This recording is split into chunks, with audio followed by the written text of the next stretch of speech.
Pay attention, Brian. I'm going to show you how I built this composite deck in my backyard. It's a 10 by 10 composite framed and composite deck board deck, and today I'm going to walk you through the step-by-step of how I turned what was a ugly concrete pad into this. Step one, you got to sort out the tools you'll need. Here you can see some of the tools we're going to use for this project. I like to have Brian plug in all my chargers and make sure all of the dead batteries are on the chargers. Sometimes he does a decent job at that. In terms of the build, the first thing you want to do is locate and mark out exactly where the perimeter of your deck's going to be with some spray paint. We use orange, it's nice, bright, easy to see. We square the deck off the house using a Pythagorean theorem and then mark the corners of where the deck's going to be. From there, we actually mark in 1 foot and 1 foot as a square to mark where our first footing is going to go. And that way, we have a 1 foot cantilever for the beam and a 1 foot cantilever for the joists. So we know where I want my finished mark to be. I'm going to take my old zip level here and zero it. We're coming right off the ledge for me. That's the way I want to build it. The beam will be 7.5, the joist will be 7.5, and then we have 1 inch and 1/8 for the decking. So quick maths, 7.5 is what, 15? And then so we're gonna go 16 and 1/8 down. From the sill is where we want our saddle to be. And right now we are -8. So we gotta go down 8 inches.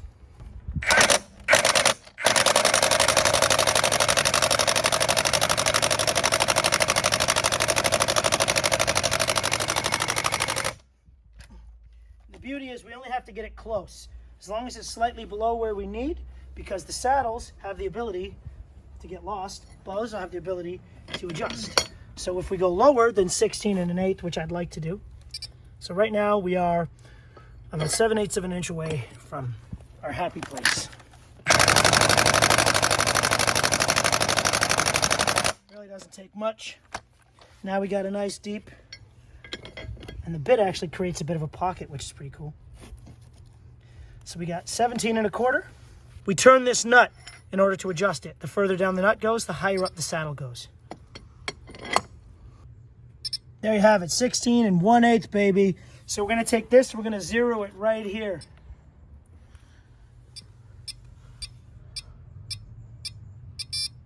All of our piles are gonna go down until this reaches 0 on every single one to make sure they're all on the same level playing field.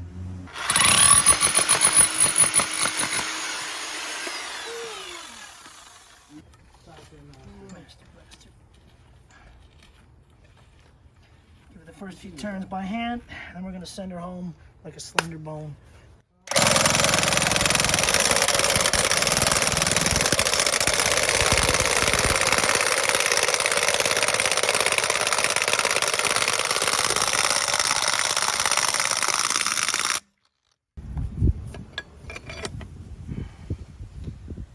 Okay, we're -5/8, so we're going to take our nut and turn it a few threads to, we'll guess what 5/8 is, and then we'll check again.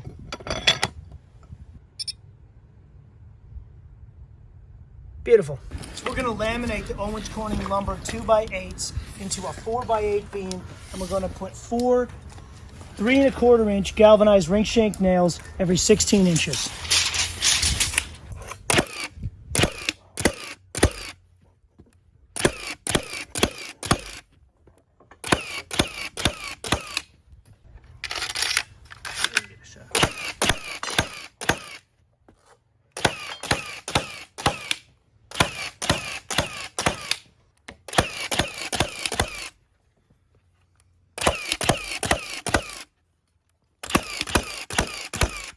Single hand.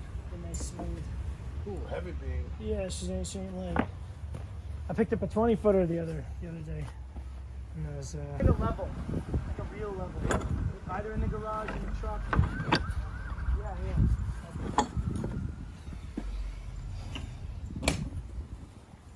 I don't think we have one. The beauty of this is we can have it sitting right on the dirt and it won't rot because it's composite frame.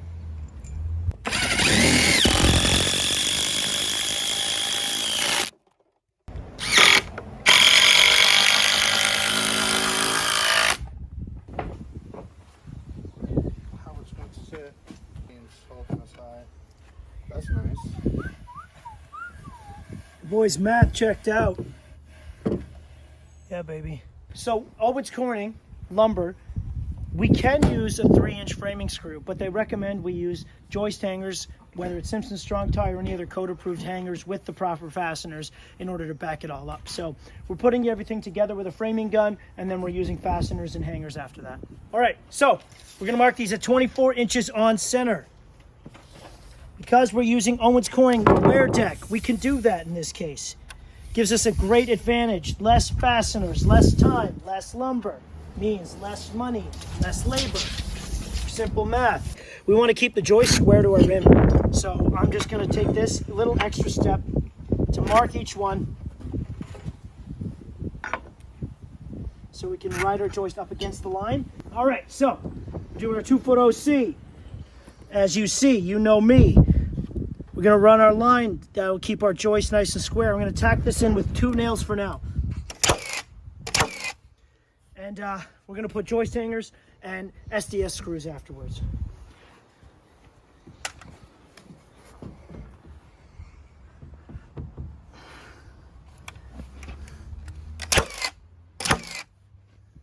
Right, so now that it's tacked into the rim joist, we're not actually attaching a ledger to the house in this case because there's no point. We have a beam right next to the house. It's perfect. Our cantilever is going to be less than a foot. What we're going to do now is push the entire structure up against the house and then center it exactly where we want it. And then from there, we can attach it to the beams and start putting deck boards on. Ready? Perfect. All right, we're set it right to our 24-inch mark. 1 tack, that's it.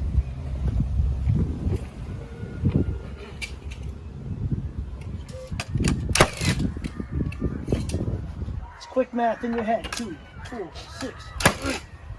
And that way we can get any bowing out. We do the middle on its own. You don't just assume that it's going to be straight.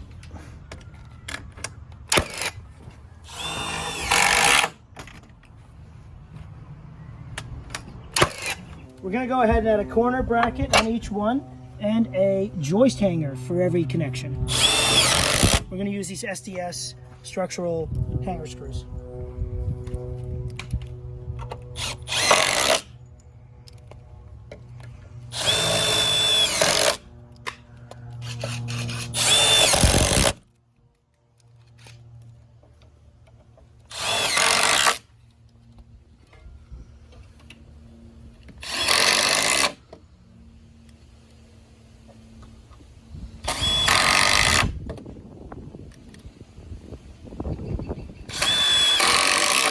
That is going to hold incredibly well. This joist is actually structural, just like wood, and it's made of a high-density polyethylene and fiberglass composite with this fiberglass tape that surrounds it and gives it structural rigidity. Man, this stuff is solid. All right, we decided to go with a full board up against the house here, against the sill, because we really like the round over, how it meets the concrete, and we tried the notch board, but we felt it was a little too rough of a finish that close to the concrete. So instead, we're going to put strips in here. It's the decision we made. I want it to be nice and smooth for the feet coming out. So we're using the Camo Marksman Pro system, but what we're going to do is start with one of these Cortex screws in the top where the system can't reach the wall. Just put that in to get started. Then we get our Pro Tool in, get our bit in the drill. The rest of these will be hidden fasteners, side mounted.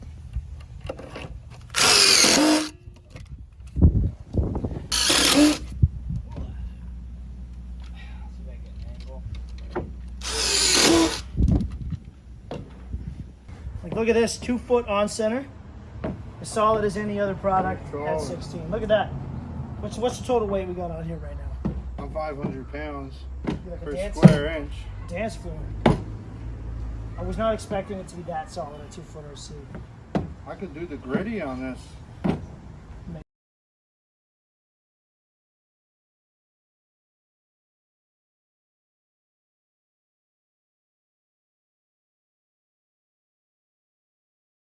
Now that we've reached the end, before we fasten in the last board, in order to avoid a rip, the reason we didn't put our rim joist on in this case is what we're going to do now.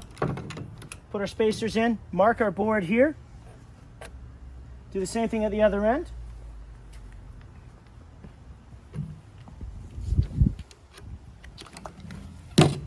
And take the board off. Snap a chalk line. Take the board off. We'll measure back the width of the rim joist, in this case 1.5 inches. That's where we're going to cut. Do the same thing on the other side. And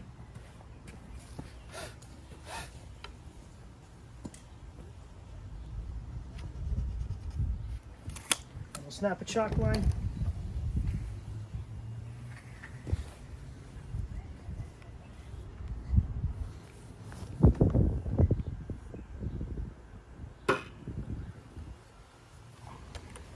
Take a speed square, Kyle.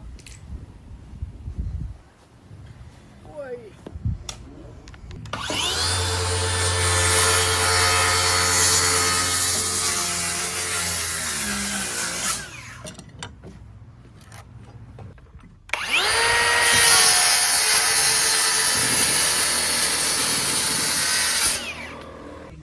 All right, so now that every single joist is cut, we throw a rim on there.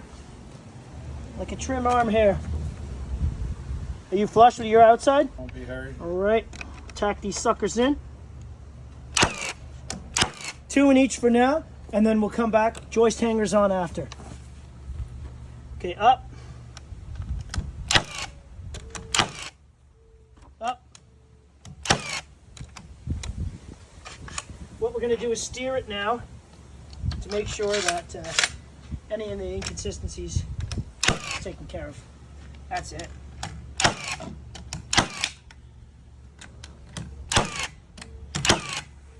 Woo!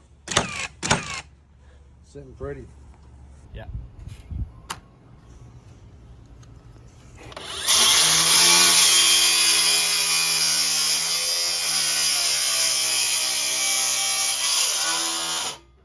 We're gonna get our rim joist on the side here, get it marked. We're gonna cut bevels on it because what's great about this stuff, it doesn't expand or contract, so we can actually cut and assemble bevels in a traditional way without worrying about them opening up.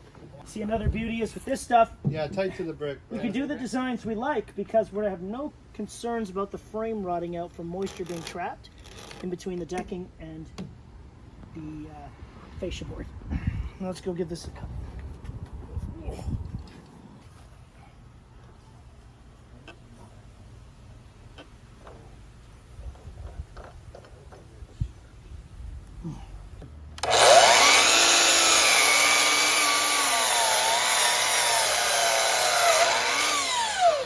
Ooh.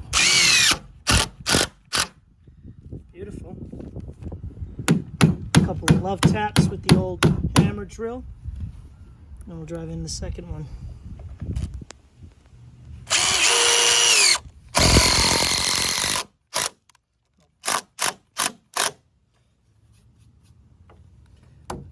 Fold that over.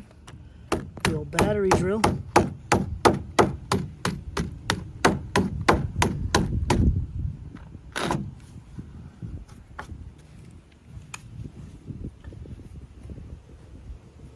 Because we didn't attach the ledger to the house, we have this sort of awkward space here, and I didn't want to notch this board around the sill of the door. I thought, hey, you know what? Why don't I just rip a piece of the framing material and drop it in as if the picture frame continues along in here up to there. I think, I've never done it this way before, but I really do think it's a classy solution to a regular occurring problem. And that's it for now. Yes, the deck is a little small. Yes, we noticed that. So I was going to build stairs around it here. We decided to wait on that because we're going to actually continue to build the deck one level lower and spread it out so we actually have some real functioning living space here. So that is a really nice looking 10 by 10, but let's be honest, the size does matter in this case. So stay tuned.